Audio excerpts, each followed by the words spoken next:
Good evening. तो हम लोग इस वीडियो में स्टार्ट करेंगे पेरिटोनियम के बारे में। देखिए, पेरिटोनियम के बारे में पहले इसकी इंजीनियरिंग को समझते हैं कि भगवान ने इसे क्यों बनाया। भाई देखिए, पेरिटोनियम कुछ नया नहीं है। पहले तो आप इसके बारे में पहले भी पढ़ चुके हैं। जैसे कि हार्ट को जो लेयर कवर करती है वो होती है पेरिकार्डियम, ठीक। उसमें भी दो होती हैं, एक पैरेटल पेरिकार्डियम, एक विसल पेरिकार्डियम। ऐसे ही लंग्स को भी एक सीरस मेम्ब्रेन कवर करती है, वो होती है प्लूरा, पैराइटल प्लूरा मोटी वाली, और विस्रल प्लूरा जो कि लंग्स से बिल्कुल फर्मली अटैच रहती है, ठीक। तो अब थोरैक्स में तो दो ही ऑर्गन थे, एक हार्ट था और एक लंग था। तो भगवान ने एक के लिए बना दी पेरिकार्डियम, एक के लिए बना दी प्लूरा। अब बात जब एब्डोमेन में आती है तो एब्डोमेन में एक ऑर्गन तो है नहीं, मल्टीपल ऑर्गन्स हैं। स्प्लीन है, स्टमक है, लीवर है, गॉलब्लैडर है, पेनक्रियाज है, बहुत कुछ, ठीक। तो पर इतने ऑर्गन्स के लिए भगवान अलग अलग लेयर बनाना चाहते नहीं, तो थोड़े से आलसी हो गए। उन्होंने सोचा अलग अलग फिर सबके लिए बनाएंगे, MBBS का सिलेबस ही बढ़ जाएगा। तो इसलिए भगवान ने हम लोग के लिए, भले के लिए क्या किया, उन्होंने बस एक ही लेयर बनाई, उसे बोला पेरिटोनियम। और उसी पेरिटोनियम के अंदर सारे बैग ठूस दिए। जैसे कि मैंने आपसे कहा था कि जो प्लूरा होती है, प्लूरा वो पहले एक गुब्बारा होता है, उसमें फिर आके लंग्स ऐसे भर जाता है। ऐसे इस गुब्बारे के अंदर लंग्स आके भगवान ने भर दिया, फिर वो गुब्बारा ऐसा हो गया, ठीक। ऐसे ही जो पेरिटोनियम होती है वो भी ऐसे गुब्बारा होता है, उसमें आके सारे ऑर्गन भरते चले जाते हैं। इसमें ऐसे बहुत सारे ऑर्गन्स भर गए, कहीं स्टमक भर गया, कहीं लीवर भर गया, कहीं गॉलब्लैडर भर गया, कहीं पेनक्रियाज भर गया, ठीक। तो ये कुछ अलग नहीं है, ये बिल्कुल उन्हीं की तरह है। So this is a large serous membrane, एक बड़ी सी सीरस मेम्ब्रेन होती है पेरिटोनियम, ठीक। अच्छा, बिल्कुल जैसे प्लूरा में, पेरिकार्डियम में दो लेयर होती हैं, एक आउटर फाइब्रस लेयर और एक इनर लेयर, ठीक। ये है, तो ऐसे पेरिटोनियम की भी दो लेयर होती हैं, एक आउटर फाइब्रस लेयर जो कि फर्मली अटैच होती है एब्डोमिनल वॉल से। जैसे कि मान लो ये कोई आदमी है, उसको हम लोग लेटरली देख रहे हैं, ठीक है। तो जो, और ये उसका स्टमक है, ठीक, मान लो ये स्टमक है। तो जो पैराइटल लेयर होगी पेरिटोनियम की, वो अटैच होगी इसके एब्डोमिनल वॉल से, या तो एंटीरियर एब्डोमिनल वॉल से या तो पोस्टीरियर एब्डोमिनल वॉल से। और जो विसरल पेरिटोनियम होगी वो क्या होगी, वो इस विसरा के कांटेक्ट में होगी, इसलिए उसका नाम क्या है, विसरल पेरिटोनियम, ठीक। तो अगर ये स्टमक है तो ये क्या है, विसरल पेरिटोनियम, ये क्या है, विसरल पेरिटोनियम, और ये क्या है, पैराइटल पेरिटोनियम, ये क्या है, पैराइटल पेरिटोनियम, ठीक। तो पैराइटल पेरिटोनियम और विसरल पेरिटोनियम के बीच में डिफरेंस सबसे बड़ा यही है कि पैराइटल पेरिटोनियम हमेशा कांटेक्ट में होती है एंटीरियर या पोस्टीरियर एब्डोमिनल वॉल से, जबकि विसरल पेरिटोनियम हमेशा कांटेक्ट में होती है विसरास के, ठीक। अच्छा, जो इनर लेयर होती है उसमें वो मीजोथीलियल सेल की उसमें लाइनिंग होती है। जो इनर लेयर होती है पेरिटोनियम की, उसमें मीजोथीलियल सेल्स की लाइनिंग होती है। ये मान लो इनर पेरिटोनियम थी, तो इसमें मीजोथीलियल सेल्स की लाइनिंग होती है, और ये सेक्रीट करता है एक सीरस फ्लूइड जो कि सरफेस को ल्यूब्रिकेट करता है, जो कि सरफेस को ल्यूब्रिकेट करता है, अंदर की तरफ भी और बाहर की तरफ भी। अंदर की तरफ क्यों, ताकि जो आउटर फाइब्रस लेयर है, कभी इसका मूवमेंट हो तो वो इसके बीच में फ्रिक्शन ना प्रोड्यूस हो, तो मतलब फाइब्रस लेयर और जो विसरल लेयर है उसके बीच में फ्रिक्शन प्रोड्यूस ना हो। और इस तरफ वो जो फ्लूइड सेक्रेट करता है वो इसलिए करता है ताकि जो विसरा है, अगर उनका कोई मूवमेंट हो तो उनमें और विसरल पेरिटोनियम में कोई भी फ्रिक्शन ना प्रोड्यूस हो। अच्छा, हमें मालूम है कि यार जो GIT के ज़्यादातर ऑर्गन्स होते हैं, चाहे वो इंटेस्टाइन हो, चाहे वो स्टमक हो, उनमें मूवमेंट्स होते हैं। खाना आता है तो चर्निंग मूवमेंट्स होते हैं, पेरिस्टाल्सिस होता है। तो इसीलिए वो पेरिस्टाल्सिस रफ ना हो, कहीं ऐसा ना हो कि विसल पेरिटोनियम में और वो जो ऑर्गन्स हैं, स्टमक, इंटेस्टाइन, इन सब के बीच में फ्रिक्शन प्रोड्यूस हो। तो इसलिए वो फ्लूइड ल्यूब्रिकेशन का काम करता है, ठीक, बीच में अलाउ फ्री मूवमेंट ऑफ विसरा। अच्छा, एक अलग चीज़ आती है पेरिटोनियम में, वो होती है ये पेरिटोनियल फोल्ड। क्या फिर से कुछ अलग है ये क्या कोई रॉकेट साइंस है? बिल्कुल भी नहीं, ये भी बिल्कुल सेम है यार। सिंपल सी बात है, कोई एक मेम्ब्रेन थी, वो ऐसे हल्की सी मुड़ गई, तो हमने उसको क्या बोल दिया, ये उसका फोल्ड है, ठीक। तो ऐसे ही ये क्या है, पेरिटोनियल फोल्ड। इस पेरिटोनियल फोल्ड के अंदर क्या होते हैं, ऑर्गन हो सकता है, वो स्टमक हो, कोलन हो, इंटेस्टाइन हो, कुछ भी हो, ठीक। तो वो कोई ऑर्गन है, ठीक। तो ये जो अंदर की तरफ मेम्ब्रेन मुड़ी है, इसे हम लोग क्या बोलेंगे, पेरिटोनियल फोल्ड, ठीक। बहुत अच्छी बात है। तो ये हम लोग का बेसिक था पेरिटोनियम का, कुछ भी नहीं है। जैसे पेरिकार्डियम होती है, प्लूरा होती है, वैसे पेरिटोनियम होती है, ठीक। बस पेरिकार्डियम में सिर्फ हार्ट होता है, प्लूरा में सिर्फ लंग्स होता है, पेरिटोनियम में बहुत सारे ऑर्गन्स होते हैं एब्डोमेन के, ठीक। अच्छा, अब हम लोग जरा पेरिटोनियम और विसरल पेरिटोनियम में डिफरेंस समझ लेते हैं। तो ध्यान से देखें, parietal peritoneum lies inner surface of abdomen, ठीक, लाइन्स है यार, लाइज नहीं है, लाइन्स है, ठीक है, lines inner surface of abdomen and pelvic wall and lower surface of diaphragm. मैंने अभी कहा था ये एंटीरियर या पोस्टीरियर एब्डोमिनल वॉल को लाइन करेगी और डायाफ्राम को भी लाइन करेगी। यार ऑब्वियस सी बात है कि ये डायाफ्राम है कहीं ऐसे, तो यहाँ पे क्या होगा, पैराइटल पेरिटोनियम, ठीक। अच्छा, और visceral peritoneum lies outer surface of viscera, ठीक, ये स्ट्रिप्ड ऑफ कर दिया सकती है। जैसे कि प्लूरा मैंने आपको पढ़ाया, तो मैंने कहा था कि जो पैराइटल प्लूरा होती है उसको हम लोग स्ट्रिप ऑफ कर सकते हैं, उसको हटा सकते हैं, ठीक। लेकिन जो विसरल पेरिटोनियम होती है वो स्ट्रिप ऑफ नहीं कर सकती, वो ऑर्गन से इतनी फर्मली अटैच होती है कि हम लोग उसको ऑर्गन से अलग नहीं कर सकते। अगर तुम ये सोचो कि हम स्टमक निकाल के उससे विसरल पेरिटोनियम को अलग कर देंगे तो वो नहीं होती है, उससे बहुत फर्मली अटैच होती है स्टमक से, ठीक। अच्छा, parietal peritoneum derived from somatopleuric layer of mesoderm, ठीक। याद करने वाली चीज़ है कि जो पैराइटल प्लूरा है वो सोमैटोफ्लूरिक लेयर ऑफ मेसोडर्म से डिराइव्ड है, वेराज जो विसरल पेरिटोनियम है that is derived from splanchnopleuric layer of mesoderm, ठीक। याद करने वाली चीज़ है, ये तो याद ही करना है। अब देखो एक इंपॉर्टेंट चीज़ आगे, कि मैंने कहा था ना कि मान लो ये एब्डोमिनल वॉल है, ये पैराइटल प्लूरा है, तो जो इस एब्डोमिनल वॉल की नर्व सप्लाई होगी, आर्टेरियल सप्लाई होगी, वीनस ड्रेनेज होगा, वही इस पैराइटल प्लूरा की भी आर्टेरियल सप्लाई होगी, नर्व सप्लाई होगी, वीनस ड्रेनेज होगा, ठीक। अच्छा, और मान लो ये विसरल प्लूरा है और मान लो ये स्टमक है, तो जो स्टमक की nerve supply, arterial supply, venous drainage होगा, वही इस विसरल प्लूरा का भी nerve supply, arterial supply, venous drainage होगा। इसका मतलब यह है कि blood supply and nerve supply are same as overlying body wall. अगर एंटीरियर एब्डोमिनल वॉल है तो एंटीरियर वाली होगी, पोस्टीरियर वाली है तो पोस्टीरियर वाली होगी। विसरल प्लूरा में blood supply and nerve supply are same as those of underlying viscera, ठीक है। तो ये हो गया डिफरेंस बिटवीन पैराइटल प्लूरा और विसरल प्लूरा, कुछ खास नहीं है, ठीक। ये एब्डोमिनल वॉल को लाइन करती है, ये विसरा को लाइन करती है, इसको स्ट्रिप कर सकते हैं, इसको नहीं कर सकते। Derived from somatopleuric layer of mesoderm, splanchnopleuric, blood supply nerve supply same as abdominal wall and blood supply and nerve supply same as viscera, खत्म, ठीक। नेक्स्ट, अब हम लोग आते हैं फोल्ड्स ऑफ पेरिटोनियम, इसके बारे में पढ़ते हैं। देखो, जो फोल्ड ऑफ पेरिटोनियम होता है ये इसमें कुछ खास बातें होती हैं, इसलिए हम इसको पढ़ते हैं। Organ suspended by fold of peritoneum is mobile. मान लो ये पेरिटोनियम थी, ठीक, इसमें कोई ऑर्गन भगवान ने ऊपर से गिरा और ये ऐसा इसमें फोल्ड बन गया, ये, ठीक। तो अब इस ऑर्गन के पास मोबिलिटी आ सकती है, मतलब अगर ये ऑर्गन चाहे तो इतने रीजन में वो मूव कर सकता है with in the fold of peritoneum. लेकिन कोई ऐसा ऑर्गन है, सोचो, मान लो ये मेरी एंटीरियर एब्डोमिनल वॉल है और वो सिर्फ एक साइड से पेरिटोनियम से लाइंड है, सिर्फ एक साइड से, बस। ये मान लो जैसे कि एग्जांपल होता है ऐसा किडनी बस एक साइड से पेरिटोनियम से लाई करती है और दूसरी साइड ये सीधे आके एब्डोमिनल वॉल पे रेस्ट करती है। तो किडनी में कोई भी मूवमेंट पॉसिबल है? नहीं, क्योंकि ये बहुत ही फर्म लेयर है हमारी एंटीरियर एब्डोमिनल वॉल या पोस्टीरियर एब्डोमिनल वॉल। अगर कोई ऑर्गन सीधे से कांटेक्ट में तो वो मूवमेंट नहीं कर सकता, लेकिन यहाँ पे उसको स्पेस मिल के मूवमेंट करने का, ये स्पेस, ठीक। So the organ which is suspended by fold of peritoneum is mobile. Mobility depend upon size and direction of the fold. Simple सी बात है, ये फोल्ड अगर ऐसे है तो मूवमेंट ऊपर नीचे मूव करेगा, अगर ये फोल्ड ऐसे है तो ऑर्गन ऐसे ऐसे मूव करेगा, ठीक। नेक्स्ट, सम ऑर्गन रेस्ट, वही जो मैंने अभी पॉइंट आपको एक्सप्लेन किया, बिल्कुल वही पॉइंट लिखा हुआ है कि some organ rest directly on the posterior abdominal wall, such organs are immobile and may be covered by peritoneum on one side. जो मैंने अभी आपको एग्जांपल बताया किडनी का, किडनी बस एक साइड से पेरिटोनियम से कवर होती है और हम लोग ऐसे ऑर्गन्स को बोलते हैं रेट्रोपेरिटोनियल ऑर्गन्स, ठीक। इसके एग्जाम्पल होते हैं डीपीके, याद करो मैंने डीपीके आपको पढ़ाया था, ट्रांसपैलोरिक प्लेन में भी यही आते हैं डीपीके, और साथ में यूएस। सो डी का मतलब होता है ड्यूडनम, पी का मतलब पेनक्रियास, के का मतलब किडनी, यू का मतलब यूरेटर और एस का मतलब सुप्रारीनल ग्लैंड। ये सारे ऑर्गन्स कैसे होते हैं? रेट्रोपेरिटोनियल ऑर्गन्स, ठीक। अब देखें बुक्स में कुछ और ऑर्गन्स भी देखे रखे हैं, ऐसे ऑर्गन्स जो कि पहले मतलब एम्ब्रियोनिक लाइफ में कैसे होते हैं,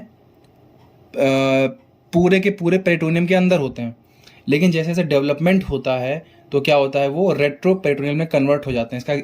इसका सबसे अच्छा एग्जांपल होता है किडनी।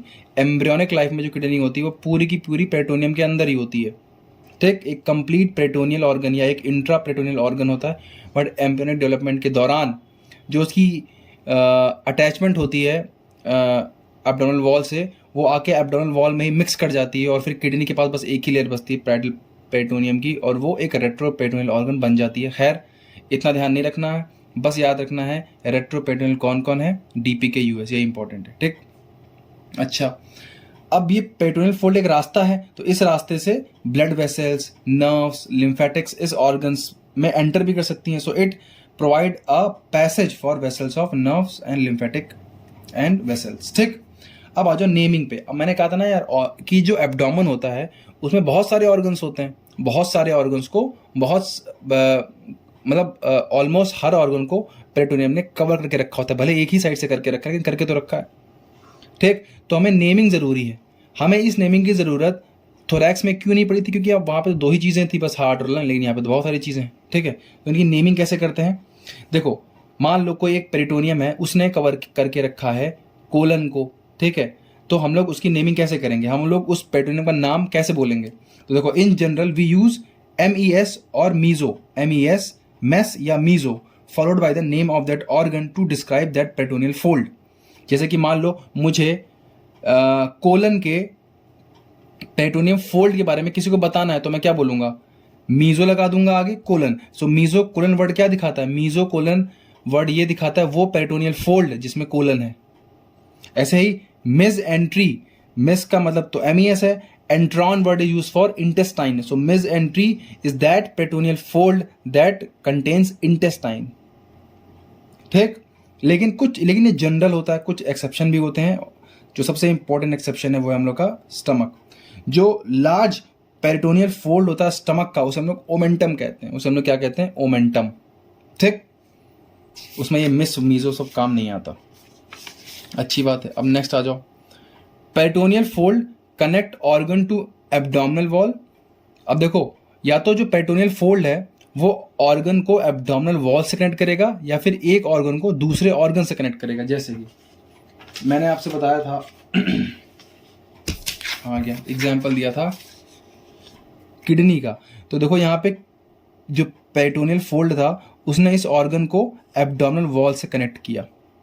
ठीक, लेकिन कभी कभी ऐसा भी होता है कि जो पेरिटोनियम फोल्ड है वो एक ऑर्गन से दूसरे ऑर्गन को कनेक्ट कर देता है। मान लो कि ये है पैराइटल प्लूरा, ये है visceral pleura,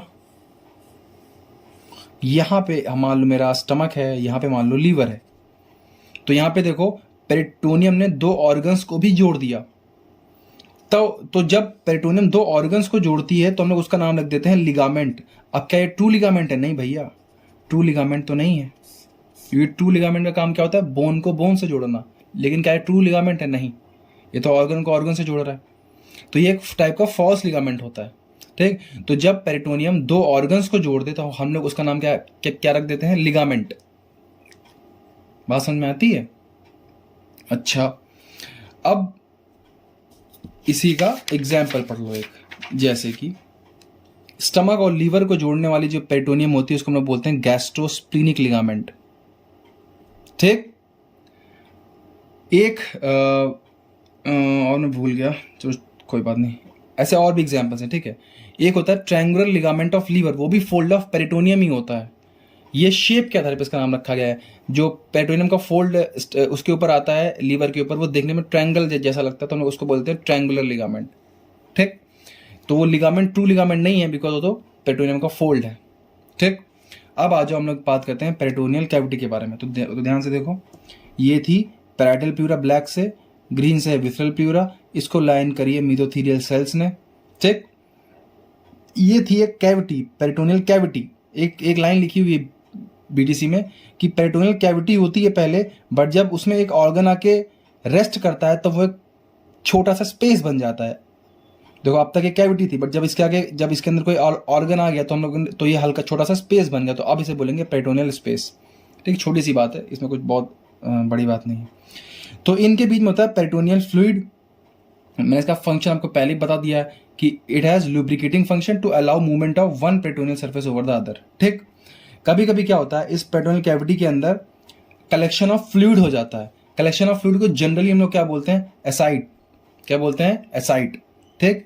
collection of blood को हम लोग क्या बोलते हैं? Haematoperitoneum. Collection of blood inside peritoneum is called as haematoperitoneum. Collection of air inside peritoneum is called as pneumoperitoneum. Collection of fluid का मतलब क्या? यही जो फ्लूइड है इसका अमाउंट बहुत ज्यादा हो गया, एक्सेस में सिक्रीट हो गया, तो हम लोग इसे क्या बोलेंगे? एसाइड। ठीक। फिर इसे निकाला जाता है, एक इंस्ट्रूमेंट आता है एसाइटिक टैप, उसकी हेल्प से। ठीक, ये आप लोग पढ़ोगे सेकेंड ईयर में। ठीक, तो ये कौन सा फ्लूइड है? यही पेरिटोनियल फ्लूइड है। अगर वो ज्यादा भर गया तो एसाइड्स, ब्लड भर गया तो हिमेटोपेरिटोनियम, और एयर भर गई तो न्यूमोपेरिटोनियम। ठीक, बहुत अच्छी बात। अब देखो बहुत इंपॉर्टेंट कंसेप्ट एक आने वाला है। जो पेरिटोनियल कैविटी होती है, पेरिटोनियल कैविटी को हम लोग दो पार्ट में डिवाइड कर देते हैं। ठीक, एक होता है ग्रेटर सैक और एक होता है लेसर सैक। अब मेरी बात को ध्यान से समझना, लोगों को बहुत कंफ्यूजन होता है कि ग्रेटर ओमेंटम लेसर की, जैसे कई लोग आते हैं पूछने कि लेसर ओमेंटम और लेसर सैक में डिफरेंस क्या है। तो मैंने आपको बता दिया है। लेसर ओमेंटम क्या था? मैंने कहा था ओमेंटम इज कहाँ था यार, कहाँ बताया था? हाँ, तो मैंने आपको पढ़ाया था, मैंने कहा था कि स्टमक का जो पेरिटोनियल फोल्ड होता है उसके लिए क्या नाम रखा गया है? ओमेंटम। तो जो लेसर ओमेंटम है वो क्या है? वो एक पेरिटोनियल फोल्ड है, वो एक पेरिटोनियल फोल्ड है। और जो लेसर सैक है वो पेरिटोनियल कैविटी है। वो क्या है? पेरिटोनियल कैविटी है। ये है लेसर सैक और ये है lesser omentum. Lesser omentum is a peritoneal fold, पर lesser sac is a peritoneal cavity. ये बात समझ में आई? ठीक है। और देखो मतलब जो पेरिटोनियल कैविटी होती है ना, उसके दो पार्ट है, एक ग्रेटर सैक और एक लेसर सैक। और ये दोनों, अच्छा ये अलग अलग नहीं है। अच्छा बिल्कुल भी ये मत समझना कि ग्रेटर सैक एक अलग पेरिटोनियल कैविटी है, लेसर सैक एक अलग पेरिटोनियल कैविटी है। नहीं, एक ही पेरिटोनियल कैविटी है। बस जो कैविटी का जो पार्ट स्टमक के आगे आ गया उसे बोल दिया ग्रेटर सैक, और उस कैविटी का जो पार्ट स्टमक के नीचे आ गया उसे बोल दिया लेसर सैक। कोई अलग चीज़ें नहीं है, ये है एक ही पेरिटोनियम, एक ही पेरिटोनियम है, ये एक ही पेरिटोनियम है। ठीक, बस जो पार्ट, मान लो कि ये मैंने लाइन ड्रॉ कर दी, मैंने कहा कि यार जो पार्ट इस लाइन के ऊपर आता है उसमें बोल दूंगा ग्रेटर सैक, जो इसके नीचे आता है उसे बोल दूंगा लेसर सैक। ये है एक ही पेरिटोनियम। ठीक, बिल्कुल ही मत समझना कि मल्टीपल पेरिटोनियम होती है, नहीं, एक ही पेरिटोनियम होती है, उसी में सारे आर्गन आते हैं। ठीक, तो ग्रेटर सैक और लेसर सैक भी एक ही पेरिटोनियम का हिस्सा है। जैसे कि ये डायग्राम दिखा, अच्छा हाँ, तो हम लोग यहाँ पे थे कि जो दोनों सैक हैं, मतलब दोनों कैविटी हैं, वो आपस में कम्युनिकेट करती है with each other with the help of epiploic foramen या फोरामेन ऑफ विंस्लो। ठीक, ये बहुत इंपॉर्टेंट टॉपिक है, शॉर्ट नोट में आता है। एपिप्लोइक फोरामेन का कंटेंट एंड बाउंड्री वगैरह वो सब लोग पढ़ेंगे बाद में। फिलहाल आप लोग पहले समझो उस चीज़ को। देखो, ये मान लो एब्डोमिनल वॉल है, ये जो पूरा ब्लैक से बना है ये क्या है? Abdominal wall. ठीक, पूरा क्या है? Abdominal wall. ये जो ब्लू से बनाया मैंने, ये ब्लू लाइनिंग, ये है पैराइटल पेरिटोनियम। मुझे बोलने की जरूरत नहीं है क्योंकि मैंने कहा था कि पैराइटल पेरिटोनियम कांटेक्ट में होती है किसके? एंटीरियर एब्डोमिनल वॉल के या फिर पोस्टीरियर एब्डोमिनल वॉल के। तो ये क्या है? पूरी पेरिटोनियम, कौन सी? Parietal peritoneum. ठीक, अब ये मेरे विसरा, जैसे कि स्प्लीन है, स्टमक है, किडनी है, तो इनके जो कांटेक्ट में वो क्या है? Visceral peritoneum. ये क्या है? Visceral peritoneum. बोलो बात समझ में आई? ये क्या है? Visceral peritoneum. अब देखो विसरल पेरिटोनियम, और ये विसरल पेरिटोनियम अंदर क्यों? देखो एक ऐसा फोल्ड हो गई है ऐसा, ये। अब मेरे बात को समझना, ये जो पूरा बाहर बाहर था, बाहर बाहर बाहर बाहर बाहर बाहर बाहर, क्या ये भी एक पेरिटोनियल कैविटी ही है? हाँ बिल्कुल, ये क्या है? Peritoneal cavity. जब भी आपको कंफ्यूजन हो कि पेरिटोनियल कैविटी है तो बस पूछो कि क्या उसके इस साइड पैराइटल पेरिटोनियम है, और अगर इस साइड विसरल पेरिटोनियम है तो हाँ, मेरी उंगली पेरिटोनियल कैविटी के अंदर है। ठीक, ये है पेरिटोनियल कैविटी। इसको हम लोगों ने क्या नाम दिया है? Greater sac. ये पूरा ग्रेटर सैक। और ये स्टमक की जो पीछे पेरिटोनियल कैविटी आई है, ये भी पेरिटोनियल कैविटी ही है, लेकिन स्टमक के पीछे, इसलिए इसका नाम क्या रखा? Lesser sac. ठीक, ये है लेसर सैक, ये है लेसर सैक, ये पूरा नीला वाला ग्रेटर सैक। और देखो ये है एपिप्लोइक फोरामेन, ये है एपिप्लोइक फोरामेन। ये जो रास्ता, ये जो ग्रेटर सैक और लेसर सैक को जोड़ रहा है, ये क्या है? एपिप्लोइक फोरामेन है। ठीक, तो ये एक ही पेरिटोनियम के अंदर की बात है। ऐसा मत समझना कि ये कोई अलग पेरिटोनियम है और ये कोई अलग नहीं, एक ही पेरिटोनियम है। देखो वही तो है, पूरी फोल्ड होकर ऐसे आई है, एक ही पेरिटोनियल कैविटी। ये पूरी की पूरी क्या है? पेरिटोनियल कैविटी ही है। बस पेरिटोनियल कैविटी का वो पार्ट जो स्टमक के आगे है उसको बोलते हैं ग्रेटर सैक, और जो पार्ट स्टमक के पीछे उसे क्या बोलते हैं? Lesser sac. और इन दोनों को जोड़ने वाला जो फोरामेन होता है, फोरामेन क्या है? वो बस सिंपल एक रास्ता है, उसे उन्होंने क्या बोला? एपिप्लोइक फोरामेन या फिर फोरामेन ऑफ विंस्लो, कुछ अलग नहीं है। ठीक, इंपॉर्टेंट ये है क्योंकि इससे कुछ आरटी वगैरह सब पास होती है तो हमको उनके नाम याद रखने रहेंगे, ठीक है। तो कंफ्यूज मत होना, greater sac and lesser sac एक ही पेट्रोनियम के हिस्से होते हैं, ठीक। बहुत अच्छी बात।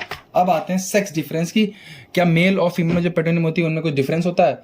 तो हाँ, हल्के फुल्के डिफरेंस होते हैं। देखो जो मेल की पेट्रोनियम होती है वो तो एक क्लोज सैक होती है और लाइंड बाय मीजोथीलियम, और फीमेल में भी यही होता है, बस कुछ कुछ जगह पे एक्सेप्शन होते हैं, जैसे कि जो पेट्रोनियल कैविटी होती है मेल की वो कभी भी एक्सटीरियर से कम्युनिकेट नहीं करती, मतलब बाहर के एनवायरनमेंट से। लेकिन जो पेट्रोनियल कैविटी होती है फीमेल्स की communicate to exterior through uterine tube, ठीक। पहला important point. Peritoneum covering ovaries, वो पेरिटोनियम जो कि ओवरी को कवर कर रही है उसके अंदर क्यूबिकल एपिथीलियम होती है, क्यूबिकल।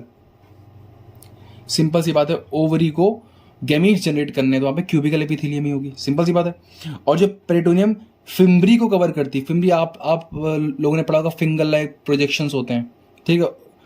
तो जो पेरिटोनियम फिम्बरी को कवर करती है वो सीलिएटेड कॉलमनर एपिथीलियम से होती है, ये हमें पहले से मालूम था, इसमें तो कुछ अलग बात नहीं है, ठीक। अब आ जाओ फंक्शन ऑफ पेरिटोनियम पे। सबसे पहला इंपॉर्टेंट फंक्शन है मूवमेंट। मैंने आपसे कहा था कि ऑलमोस्ट जीआईटी को जो है वो पूरा का पूरा एब्डोमेन के अंदर है, चाहे वो स्टमक हो, ठीक है, इंटेस्टाइन हो, लार्ज इंटेस्टाइन हो, सब में पेरिस्टाल्सिस हो रहा है, और सब के सब कहाँ है? एब्डोमेन में है। और सब के ऊपर कवरिंग किसकी है? पेरिटोनियम की कवरिंग है, और पेरिटोनियम ही वो सीरस फ्लूइड सिक्रीट कर रही है, जिसकी वजह से क्या हो रही है? एक स्मूथ मूवमेंट हो रहा है मसल्स का, ठीक। अब आ जाओ सेकेंड, प्रोटेक्शन। तो देखो जो पेरिटोनियम होती है उसके अंदर बहुत सारी फैगोसाइटिक सेल्स होती हैं, ठीक, विच गार्ड अगेंस्ट द इन्फेक्शन, जो कि इन्फेक्शन से गार्ड करती हैं। और दोनों टाइप की सेल होती है, टी सेल्स भी होती हैं और बी सेल्स भी होती हैं। मतलब जो पेरिटोनियल कैविटी होती है उसके अंदर पी सेल्स भी होती हैं और टी सेल्स भी होती हैं, और वो इन्फेक्शन से बचाती हैं। सबसे इंपॉर्टेंट पॉइंट ये है, देखो जो ग्रेटर ओमेंटम होता है, ग्रेटर ओमेंटम क्या है? पेरिटोनियल फोल्ड ऑफ स्टमक, भूलना मत, ठीक। लेसर ओमेंटम क्या है? वो भी है पेरिटोनियल फोल्ड ऑफ स्टमक, वो बस थोड़ा सा छोटा फोल्ड होता है, ये थोड़ा सा बड़ा फोल्ड होता है, बस, ठीक है। तो greater omentum has power to move towards the site of infection and to seal them, thus preventing the spread of infection. Greater omentum के अंदर एक जादुई ताकत ये होती है कि जहां भी इन्फेक्शन होता है, ठीक है, वो उसकी तरफ मूव करता है और इन्फेक्शन को उसी पोजीशन पे सील कर देता है, ताकि जो इन्फेक्शन है वो फैले ना, ठीक। दस preventing the spread of infection, और हम लोग इसीलिए उसे कहते हैं ग्रेटर ओमेंटम को पुलिसमैन ऑफ द एब्डोमेन, ठीक है। अब आ जाओ हीलिंग पावर एंड एडहेशन। पहले बात करते हैं हीलिंग पावर की। तो जो मीजोथीलियल सेल होती हैं, ठीक, पेरिटोनियम के अंदर जो मैंने आपको अभी बताई थी, वो मौका आने पे फाइब्रोब्लास्ट सेल्स में कन्वर्ट हो जाती हैं। फाइब्रोब्लास्ट सेल्स का क्या काम होता है? फाइबर्स बनाना, और फाइबर्स का काम क्या होता है? वुंड को हील करना, ठीक है। तो इसीलिए mesothelial cell in peritoneum can convert to fibroblast cell and promote healing of wounds, ठीक। अब एडहेशन, देखो एडहेशन एक एबनॉर्मल प्रॉपर्टी होती है पेरिटोनियम की, अच्छी प्रॉपर्टी नहीं होती। इसमें क्या होता है कि जो पैराइटल पेरिटोनियम है और जो विसल पेरिटोनियम है, ये आके आपस में चिपक जाती हैं, एडहेशन, ठीक। This is a abnormal property and cause obstruction in hollow organs, और इसके से क्या होता है? ऑब्स्ट्रक्शन होता है कभी कभी हॉलो ऑर्गन्स में, ठीक है। तो यहाँ की पेरिटोनियम को काट के निकालना पड़ता है फिर, ठीक। अब आ जाओ नेक्स्ट है स्टोरेज ऑफ फैट। देखो जो पेरिटोनियल फोल्ड होता है, peritoneal fold are capable of storing large amount of fat, particularly in obese person.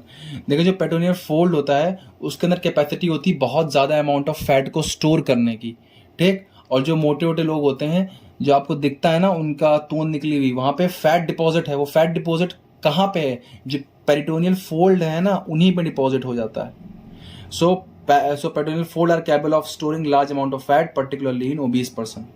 अब एक इंपॉर्टेंट इसका फंक्शन होता है एब्जॉर्प्शन एंड डायलिसिस। अब देखिए मेरी बात को समझे, देखें जो ये मान ले हैं पैराइटल पेरिटोनियम, ये है विसल पेरिटोनियम, ठीक। तो जो विसल पेरिटोनियम होती है ना, वो उसके ऊपर लाइनिंग होती है मीजोथीलियम की, और ये एक्ट करती है as a SPM, as a semi permeable membrane. अब सेमी परमेबल मेम्ब्रेन हम लोगों ने पढ़ी थी केमिस्ट्री में, ऑस्मोसिस में। तो जो हम लोगों ने ऑस्मोसिस में केमिस्ट्री में पढ़ी थी, उसमें हम लोग ये जानते थे कि जो एसपीएम होती है उससे सॉल्यूट का तो मूवमेंट नहीं हो सकता उसके थ्रू, बट सॉल्वेंट का मूवमेंट हो सकता है। यहाँ पे हल्का सा डिफरेंस होता है उसमें। यहाँ पे क्या होता है, जो बहुत छोटे छोटे सॉल्यूट होते हैं, बहुत छोटे, उनका मूवमेंट भी यहाँ वहाँ हो सकता है। उन्हें क्रिस्टलॉइड्स बोलते हैं, जो बहुत छोटे छोटे सॉलिड्स होते हैं। ठीक, तो अब देखिए होता क्या है, बाकी पूरी सेम है, ठीक है, बाकी पूरी वही सेम एसपीएम है। ठीक, इससे भी जो बड़े बड़े सॉलिड होते हैं वो मूव नहीं कर पाते, पर सॉल्वेंट मूव कर जाता है। अच्छा, तो ये देखो मैंने वही दिखाया है कि क्रिस्टलाइट्स हैं, वाटर मॉलिक्यूल्स हैं, ये क्या है, डायरेक्टली एब्जॉर्ब हो जाते हैं किसमें, ये कोई ब्लड कैपिलरी है जो कि इसके नीचे से जा रही थी, पेट्रोनियम के नीचे से, तो ये सीधे उस ब्लड कैपिलरीज में एब्जॉर्ब हो गए। अब कहाँ जाएंगे, वही वेना केवा और हार्ट तक पहुंच जाएंगे। ठीक, तो हम लोग इसका फ़ायदा उठाते हैं। जैसे मान लो कोई एक पेशेंट है, उसकी दोनों किडनी फेल हो चुकी हैं। ठीक, उसकी दोनों किडनी फेल हो चुकी हैं, तो हम लोग उसकी बॉडी से यूरिया को कैसे रिमूव करेंगे, तो हम लोग को करना पड़ता है डायलिसिस। तो डायलिसिस में क्या करते हैं, एक डायलाइजिंग फ्लूइड, एक आर्टिफिशियल फ्लूइड हम लोग इस पेरिटोनियम में इंजेक्ट कर देंगे यहाँ पे। ठीक, अब उस डायलाइजिंग फ्लूइड में वो भाई फ्लूइड अब कैसा होता है ये तो डॉक्टर ही जाने। वो फ्लूइड ऐसा होता है कि जो ब्लड से जितने भी वेस्ट प्रोडक्ट होते हैं, यूरिया वगैरह, ठीक है, या फिर एक्सेस वाटर, वो ब्लड कैपिलरी से डिफ्यूज होकर कहाँ पे पहुंच जाते हैं, पेरिटोनियम के अंदर ऐसे, और फिर कहाँ पहुंच जाते हैं, पेरिटोनियल फ्लूइड में। ठीक, और फिर हम लोग इस फ्लूइड में जो कि टॉक्सिक है, जिसमें बॉडी के साथ टॉक्सिक सब्सटेंसेज हैं जैसे कि यूरिया हुए और भी बहुत सारे टॉक्सिन, उसको हम लोग क्या करते हैं, फिर इजेक्ट आउट कर लेते हैं, निकाल लेते हैं। तो हमें किडनी की जरूरत ही नहीं पड़ी, बिना किडनी के काम हो गया। यही क्या होता है, डायलिसिस होता है। Metabolites like urea can be removed from blood by artificially circulating fluid through peritoneal cavity and this is called as peritoneal dialysis. ये बेसिक्स था पेरिटोनियम का। ठीक, जो हम लोगों ने पढ़ा, ये समझ जाएंगे तो बहुत चीज़ें आसान हो जाएंगी। अब हम लोग इसके बाद पढ़ेंगे कुछ इंपॉर्टेंट फीचर, जैसे कि वर्टिकल ट्रेसिंग और हॉरिजॉन्टल ट्रेसिंग ऑफ पेरिटोनियम, जो कि बहुत इंपॉर्टेंट है। पेरिटोनियम अगर समझ गए तो अपन बहुत आसान हो जाएगा, सीरियसली बता रहा हूँ। ठीक है, वीडियो अच्छी लगी तो लाइक करो, शेयर करो, सब्सक्राइब करो, और नोट्स के लिए हमारे टेलीग्राम चैनल का लिंक उसमें दिया हुआ है डिस्क्रिप्शन में, से ज्वाइन करें। Thank you, bye bye, good night.